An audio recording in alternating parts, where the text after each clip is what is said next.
French President Emmanuel Macron returned from the NATO summit in The Hague, only to be confronted by a full-blown diplomatic rupture.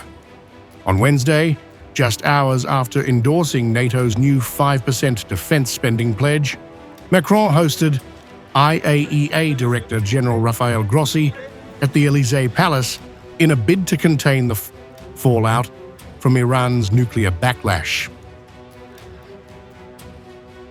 That same day, Iran's parliament approved a sweeping bill to suspend all cooperation with the UN's nuclear watchdog.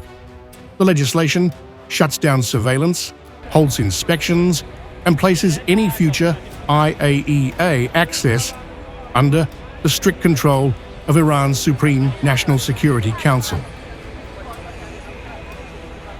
Tehran's defiance was paired with fury.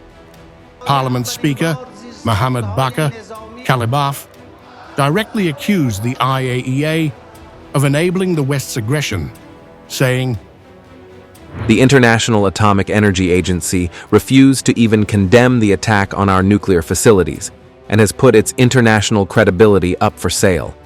Until the security of our nuclear sites is guaranteed, all cooperation with the agency will be suspended." The move follows coordinated US and Israeli airstrikes earlier this month, targeting Iranian sites at Natanz, Fordow, and Isfahan. Strikes President Trump claimed had obliterated Iran's nuclear program.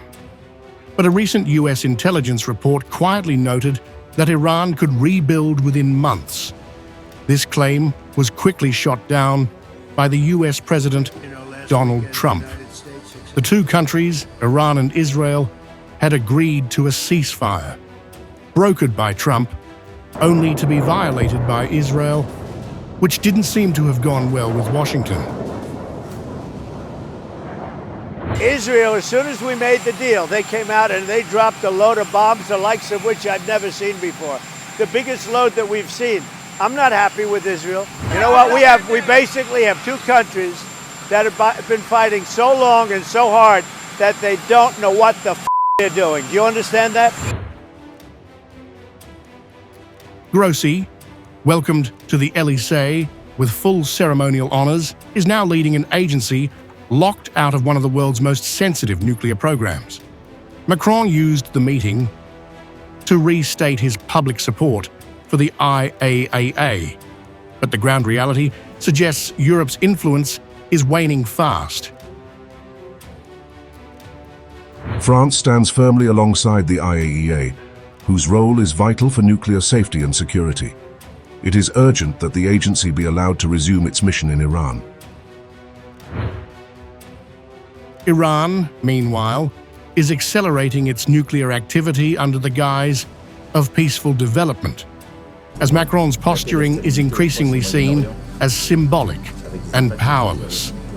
As NATO rearms and Washington strikes, Macron's brand of diplomacy may be running out of runway. The Élysée hosted the meeting, but the decisions are being made elsewhere.